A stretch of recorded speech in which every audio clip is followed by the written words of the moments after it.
I'm gonna sound like a fucking complete unk with this opinion, but it's just something I've been thinking about, and I just slowly seeing more and more of jujitsu becoming a casualty of social media. You know, like all the same things that you see, like subjected to this kind of like brain rot and outrage culture and this instant gratification shit is like penetrating into jujitsu in more ways than just like, oh, funny memes and shit. I mean, those have been around forever, but like the thing that I'm seeing more and more of that makes me feel really old in the sport before I should be is like the level of like marketing and perception that's like targeted towards the sport through social media. It's kind of hard to describe, but like when people are starting to have to go, hey, um, buy my course,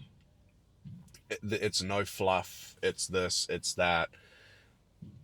Why do you even have to fucking say that? Like, why do you even have to say there's no fluff in this course? What are you trying to imply? That everything else is? Or like the quick hacks, you know, or these kind of things where it's like everything's catered towards like, you know, how to get really good really quick, blah blah blah blah blah. It's just it doesn't sit right because I think we are so used to a culture of instant gratification now that it is kind of considered like you know, you should be able to get access to anything right now, you know, and everyone knows the price of everything but the value of nothing in jiu-jitsu. So, you know, people don't want to pay for a private, but they'll buy a DVD for like $400, $250, and then not fucking watch it, you know, or sit and fucking watch it and then not be able to execute any of these things. So, I don't know, man. Like, maybe I'm just like, maybe I'm ranting. Maybe it doesn't make sense to me and I'm missing something. But, like, when I first started jujitsu, I was surrounded by a bunch of guys who it was turn up every day, train hard, like, you know, acquire new skills over time, you know, like you don't get them over fucking night. And like, I see less and less people willing to do that. I think that that's what I'm trying to get at. Is like, there's just like not that same mass of people coming into gyms now that want to get really, really good at the sport and are willing to do what it takes to do that. And that kind of worries me. Like, it makes me wonder, you know, what the presence of the sport online looks like to others and who that's attracting.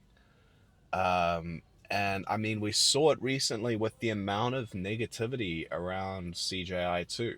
Um, you know, I've had so many people that their first questions to me about the event were things like, "Oh, who did you think won? What do you think about all the controversy about, you know, this and this and this?" And I'm like, I didn't think about any of that when I watched it. I was like watching it and I saw a bunch of matches that were highly technical. I got to see guys and matchups that I would never see normally, never mind even if I wanted to pay for them or not. And so like it just bums me out a bit. It really does that, like, you know, um everyone is so terminally online now that it's penetrated jujitsu in a way that I don't know if it can like go back. I don't know. It's just something I've been thinking about a lot, and I mean, I love the sport, man. You know, I think anybody who's been doing it for any amount of time is obsessed by it and obsessed by the art. and you know, improving and learning new techniques and the joy of discovery and all of these things. I think that those are what attract people to the sport, but also keep them doing it for long periods of time, for years and years and years. But yeah, I don't know. I don't know. I've definitely seen that shift significantly in the last 5 years, I guess. Let's put it at that. And yeah, it makes me wonder where the sport is going to be in another decade.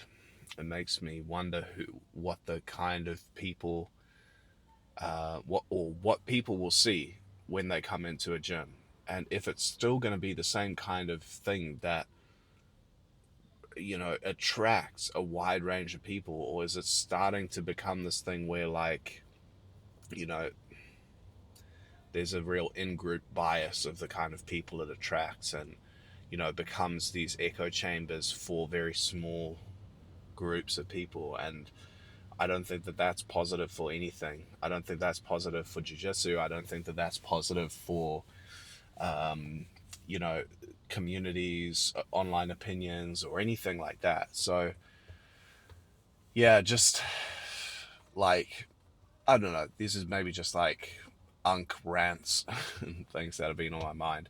I haven't really felt the desire to post anything recently, but that's something that certainly has been swimming around in my head since CJI. Um, I thought it was a phenomenal event, and it gave me a lot to think about technically that I'm trying to impart onto my students and training partners, and you know, and put into my own game as well. Because I mean, some of these guys have got like the meta figured out so well. I mean, it's not even about figuring it out anymore. It's like these are the guys who are driving the change in our sport and driving the meta. And that was the frustrating thing. That's the conversation I want to have with people about the event. I don't want to like, outside of my friends that competed in it, I don't really give a fuck who won or lost. Like, I don't care who won the million. I mean, yes, it's life changing money. Okay, like, cool. Everybody wants to go and win it. But I'm not watching it because there's $1 million on the line. I'm watching it because there's amazing practitioners doing this competition. And, you know, you always just want to put yourself in like the shoes of the student, and this being a student of the game. Whether it's a who's number one event or whatever I'm watching, I'm not really watching it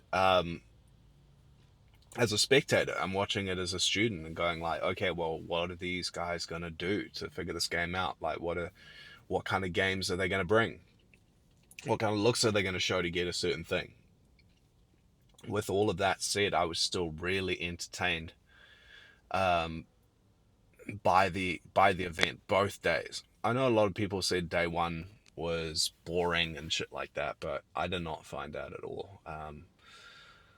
I found every match entertaining for different reasons. Saw a lot of different things that you know, really rustled my jimmies to train some more, and like to change my training. And like, you know, after events that are this big, you know, you always see a spike in like people's motivation and intensity in training, and I think that that's really positive, and that's what I just want to see coming out of it, man. Like, I don't care like who won what. Of course, if it's like my mates, I want to see them win and succeed and stuff. But like, at the end of the day, I think some of the best advice I ever got was from a mate of mine. He doesn't train anymore, but I was really stressed out for a competition. I think it was my like third time ever competing, and I'd like flown up to a different city to compete. Like, everything was fucking going wrong. My flight got redirected. I had to catch a bus. Like, my accommodation wouldn't let me in, and all of this, like, everything was just compounding. And I was like, fuck, man, like, I'm not going to be in any position to compete. Like, got to the day that this was the day before, and then like on the day he took me to the venue, and he was going to watch, and he said to me, he's like, hey, whatever happens today, just remember that no one gives a fuck.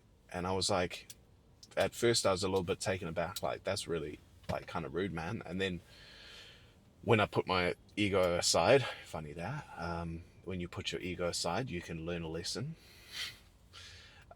But as soon as I put my ego aside and thought about what he said, he's so right, you know, like with competition, whether it's CJI, whether it's ADCC trials, whether it's winning the fucking Olympics, it's only really you and the people around you who will care about that for any extended period of time.